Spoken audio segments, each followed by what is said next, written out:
Hello friends, स्वागत है आप सभी का सीबीबीकल आर्ट्स क्लासेस में। आज के इस वीडियो में इतिहास के मोस्ट इंपॉर्टेंट क्वेश्चन लेकर आए हैं जो आपके एग्जाम में 100% दोस्तों पूछे जाएंगे, क्योंकि मैंने उन्हीं सवालों को सिलेक्ट किया है जो पिछले कई सालों से पूछे जा रहे हैं और उसके बाद जो है आपके पेपर में जरूर देखने को मिलेंगे, क्योंकि ये क्वेश्चन बहुत ही मोस्ट इंपॉर्टेंट है। हर साल किसी न किसी सेट में जरूर पूछे जाते हैं, तो क्या पता कि आपके सेट में क्वेश्चन आ जाए, तो तैयार कर लीजिए। सबसे पहले दोस्तों यहाँ पे उन क्वेश्चन को कवर करेंगे जो सबसे ज्यादा इंपॉर्टेंट हैं और चैप्टर वाइज आपको बता देंगे। इन क्वेश्चन को आप जरूर तैयार कर लें। मैं एक एक क्वेश्चन का आंसर लेकर आऊंगा और फिर आपको आसान शब्दों में विथ ट्रिक के द्वारा और बहुत ही कम समय में आपको अच्छे से तैयार करवा दूंगा। तो चलिए देखते हैं पहले क्वेश्चन कौन कौन से इंपॉर्टेंट है जो आपके एग्जाम में आने की संभावना ज्यादातर है।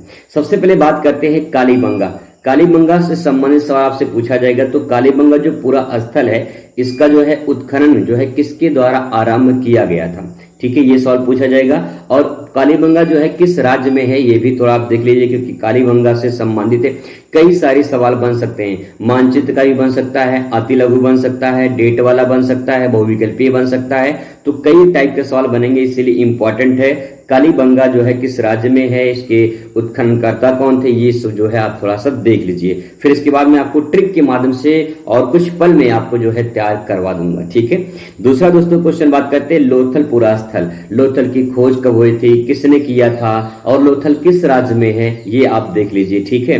इसके बाद बात करते हैं नेक्स्ट क्वेश्चन पे। अगला प्रश्न यहाँ पे है कि मोहनजोदड़ो की विशाल स्नानागार का संक्षेप में वर्णन कीजिए। साथ में आप ये भी देख लीजिए मोहनजोदड़ो की खोज कब हुई थी, इसके उत्खननकर्ता कौन थे और जो है प्रेजेंट टाइम में कहाँ पे ये है, इसका लोकेशन, ठीक है। आप एक बार चेक करिए, क्योंकि मानचित्र में पूछ सकता है, मानचित्र में लोकेशन दर्शाना होता है। इसके बाद दोस्तों सबसे जो मोस्ट इंपॉर्टेंट है लॉन्ग क्वेश्चन में, वो है हड़प्पा सभ्यता के पतन के कारण बताइए। ये इंपॉर्टेंट क्वेश्चन है, बहुत बार एग्जाम में पूछा गया है। हड़प्पा सभ्यता या सिंधु घाटी सभ्यता जो है, इसके पतन के कारण क्या थे, क्यों पतन हुआ था, उसका रीजन क्या था, ये आपको बताना है। नेक्स्ट आपसे पूछ सकता है हड़प्पा सभ्यता की प्रमुख विशेषताएं। ये क्वेश्चन लॉन्ग में पूछा जाएगा, बहुत ही मोस्ट इंपॉर्टेंट है दोस्तों, इसको जरूर आप तैयार कर लीजिए, ठीक है। बात करते हैं अगले क्वेश्चन पर। अच्छा, इसी क्वेश्चन को ऐसे पूछ सकता है कि सिंधु घाटी सभ्यता के प्रमुख तत्वों का निरूपण कीजिए, अथवा दिया है तो यहाँ पे ऐसे भी क्वेश्चन को पूछ सकता है। तो क्वेश्चन को समझने की कोशिश करना कि पूछा क्या जा रहा है, आंसर वही होगा, बस थोड़ा सा घुमा देता है और लोग उसी में जो है फंस जाते हैं, उनको समझ में नहीं आता कि मैंने तो ये तैयार किया था, ये कहाँ से आ गया। तो क्वेश्चन को समझना है और फिर उसका आंसर देना है, ठीक है। चलिए बात करते हैं अगले क्वेश्चन पे। अगला क्वेश्चन दोस्तों यहाँ पे है मौर्य साम्राज्य के 4 प्रमुख राजनीतिक केंद्रों का नाम बताइए, ठीक है। ये शॉर्ट में पूछा जाएगा। और उसके बाद this is most important question, Prayag प्रशस्ति की संक्षिप्त टिप्पणी कीजिए या प्रयाग प्रशस्ति के रचनाकार कौन थे, बहुत ही मोस्ट इंपॉर्टेंट है, आपके एग्जाम में जरूर देखने को मिलेगा। इसके बाद है 16 जो महाजनपद हैं उनकी प्रमुख विशेषताओं को बताना है और 6ठी शताब्दी की पूर्व में भारत के जो महाजनपद थे उनका वर्णन करना है। यानी सिंपल बात में किया जाइए तो 16 जो महाजनपद हैं उनके बारे में आप पढ़ लीजिए। 16 महाजनपद कौन कौन से, उनका लोकेशन देख लीजिए और उसके बाद क्या विशेषताएं थी उन महाजनपदों की, उसके बारे में भी आपके एग्जाम में देखने को मिलेगा। दोस्तों आप बात करते हैं अगले क्वेश्चन पे। अगला क्वेश्चन बहुत ही मोस्ट इंपॉर्टेंट है, मौर्य प्रशासन की प्रमुख विशेषताएं बताइए। This is most important question, आपके पेपर में देखने को मिलेगा कि जो है मौर्य प्रशासन की प्रमुख विशेषताएं क्या है, ठीक है। इसी सवाल को अथवा करके पूछ सकता है कि जो है मौर्य वंश की अर्थव्यवस्थाओं में जो है प्रशासन की प्रमुख विशेषताओं का वर्णन कीजिए, ठीक है। यहाँ से सवाल बनेंगे। इसके बाद जो है ऋग्वैदिक कालीन धर्म में विशेषताएं क्या थी, यहाँ से भी सवाल बनेंगे, आप इनको एक बार जरूर पढ़ लीजिए, ठीक है। बात करते हैं अगले प्रश्न पर। अगला प्रश्न है गौतम बुद्ध की शिक्षाओं से जो है आप क्या समझते हैं। यहाँ से दोस्तों शिक्षा से संबंधित सवाल पूछे जाते हैं, चाहे वो जैन धर्म के हों या बौद्ध धर्म के हों। जैन धर्म की प्रमुख शिक्षाएं और उसके बाद जो है बौद्ध धर्म की जो प्रमुख शिक्षाएं हैं इनके बारे में आपसे सवाल पूछा जाएगा।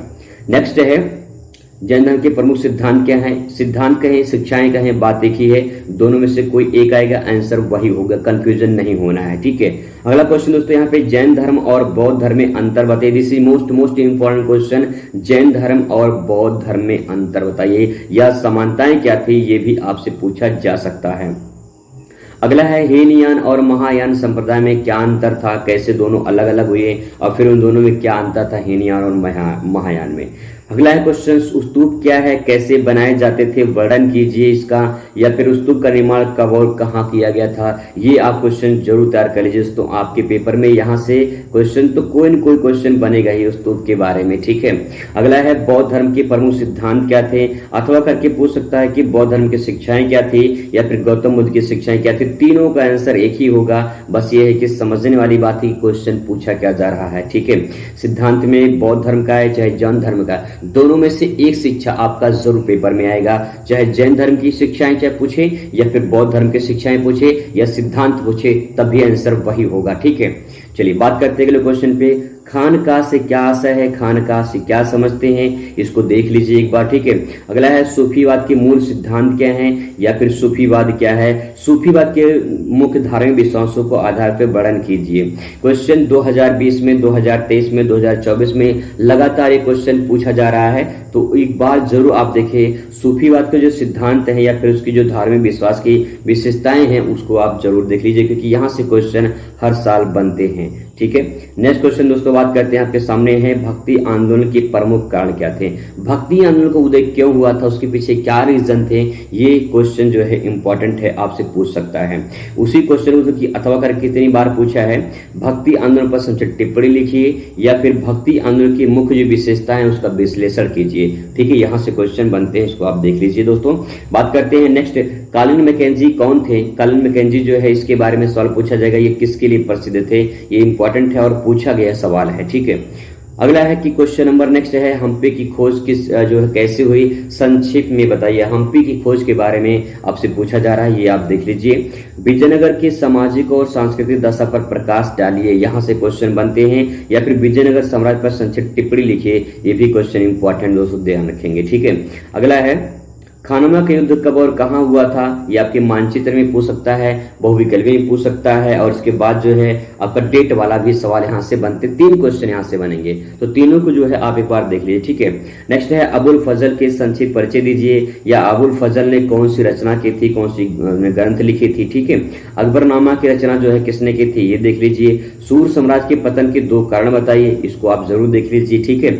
नेक्स्ट है आपका जो है क्वेश्चन नंबर 29 देख लेते हैं यहाँ पे, मुगलों के विरुद्ध शिवाजी की सफलता के 2 कारण बताइए, तो यहाँ से क्वेश्चन बनते हैं, ठीक है। नेक्स्ट है पानीपत के प्रथम युद्ध के बारे में बाबर की सफलताओं के बारे में बताइए, तो पानीपत में जो प्रथम लड़ाई हुई थी बाबर और इब्राहिम लोदी के बीच में, उसके बारे में जो है आपको बताना है, ठीक है। नेक्स्ट दोस्तों अगला क्वेश्चन आपके सामने है, अकबरनामा क्या है, टिप्पणी लिखिए, अकबरनामा किसने लिखी थी, यहाँ सवाल बनेंगे।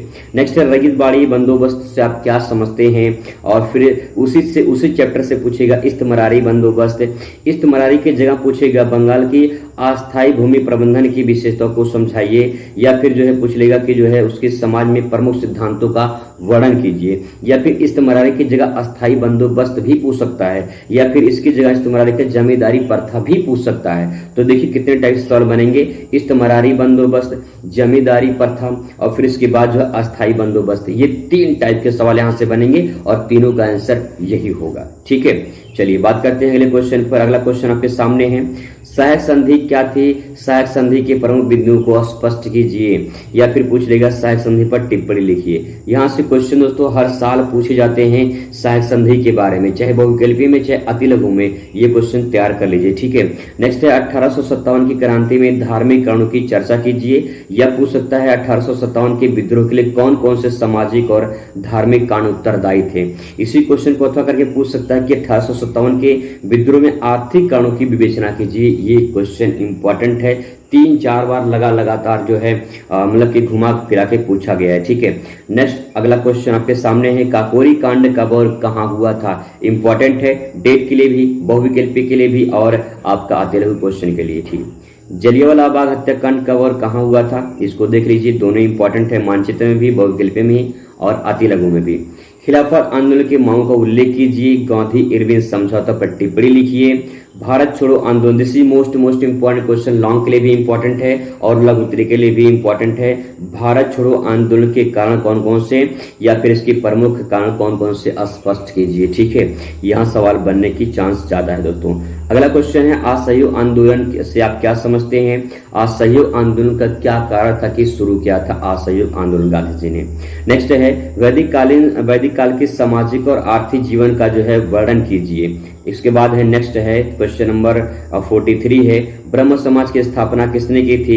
इसके प्रमुख सिद्धांत को लिखिए या भारतीय समाज पर इसके प्रभावों को स्पष्ट कीजिए। This is long question, this is very short question बन सकता है। ठीक है, यानी शॉर्ट क्वेश्चन लॉन्ग क्वेश्चन दोनों यहाँ से जो है आपको देखने को मिलेंगी ब्रह्म समाज से संबंधित। नेक्स्ट है दोस्तों, आर्य समाज पर जो है आर्य समाज की स्थापना किसने की थी और इस समाज पर इसके प्रभाव को वर्णन कीजिए। आपको बता दें जानकारी के मुताबिक ये क्वेश्चन जो आर्य समाज है और ब्रह्म समाज है यह आपका समाज शास्त्र में भी है, तो समाज शास्त्र का भी तैयार हो जाएगा और आपका इतिहास का भी तैयार हो जाएगा।